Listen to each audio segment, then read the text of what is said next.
y'all were talking about Jason, Chairman Chaffetz. We get it. That's fine. Okay, you can sit and go back and forth all day saying, well, I don't know who it might be. I could guess, but I won't guess. I mean, in fact, y'all put out a separate press release that actually specifically mentioned the chairman. It said, and I don't know who John Adler is. Apparently, he's your national president. Quote, the chairman's actions boggle the rational mind. He's turning his committee into the fictional USS Kane as he subpoenas Secret Service law enforcement officers to his ship to count strawberries, end quote. I mean, that's about the chairman. The previous statement's about the chairman. Let's just be honest with each other. It's a much better way to conduct a hearing. So I'll ask you a straight question. Do you think it helps? No. So why do you do it? Well, I'll tell you one thing. I've been doing this now for 3 months, Mr. Mulvaney, and in that 3 months I've tried to tighten up our processes and procedures. If you notice in both those cases, and one of the, I guess, a nuance on this thing is it isn't from the Federal Law Enforcement Officers Association, it's from their foundation that those 2 press releases came.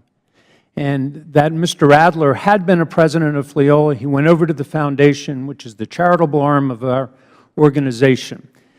Up until now, anybody who had an officer position had access to our letterhead press release type information. That's what you're referring to. But I got to tell you, I hate to cut you off, but I mean, seriously, man, the headline, it says the Federal Law Enforcement Officers Association. That's, again, this is a minor deal, but don't sit there and tell me it's your foundation, not the association. I mean, it's your. I'm trying to be as candid as I can. Is this your head? Is this your letterhead? It's the foundation letterhead, if I'm not mistaken. No, you are mistaken. It says Federal Law Enforcement Officers Association. Then maybe it was Association. under his watch as the president, which is outside of mine. Let's get to the thing. I mean, seriously, you're killing me with this. Let's have an honest conversation and not try and Inspector General Roth, here's I think the last question I want to ask about the topic, which is that the punishments. I think one of the things that frustrates us, that frustrates people back home, something deplorable did happen, something awful happened. The Secret Service of the United States of America used private records about a sitting member of Congress to try and make him look bad and undermine his authority. In fact, I think you said something disturbing, which is that there's nothing to prevent that from happening again. So you telling me that today a Secret Service agent who doesn't like Mr. Cummings can go and start looking through your files for material on him. Is that a true statement? It depends whether Mr. Cummings was either a protectee or an applicant. So obviously the Secret Service doesn't keep records on everyone, but certainly other applicants who would be in, for example, Chairman Chaffetz's situation, those records still are there. They still don't have audit protection. It's unclear as to who has access to those records, and there's no way to detect that. Will the gentleman yield for one question? I will. How did y'all know he was an applicant? How did Secret Service know that Chairman Chaffetz was an applicant?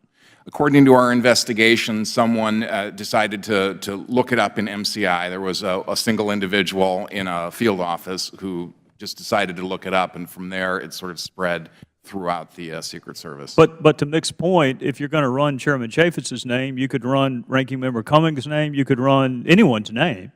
Correct, but you may not find a record within the MCI system. It was only because Chairman Chaffetz respected the Secret Service enough to actually apply. That's correct. Okay. Staying on that, Mr. Roth, one of the things that frustrates us is that the penalties, no one was fired. I think everybody acknowledges that. We've got a report here that says that Homeland Security actually reduced the amount of discipline from an average of 8.5 days to 5.3 days, in part because DHS discovered that mishandling of the information was a common practice.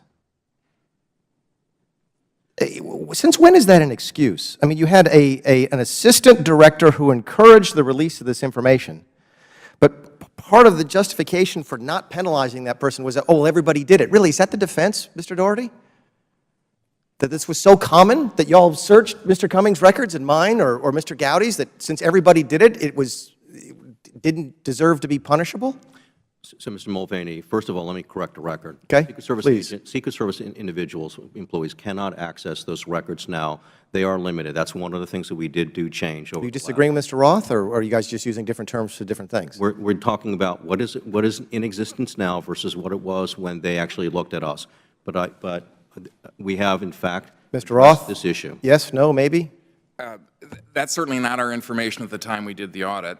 When you looked at the 5 different data systems, for example, Chairman Chaffetz's information was in 2 different systems. It was in the personnel system. When was your audit, Mr. Also- Roth? I'm sorry? When was your audit?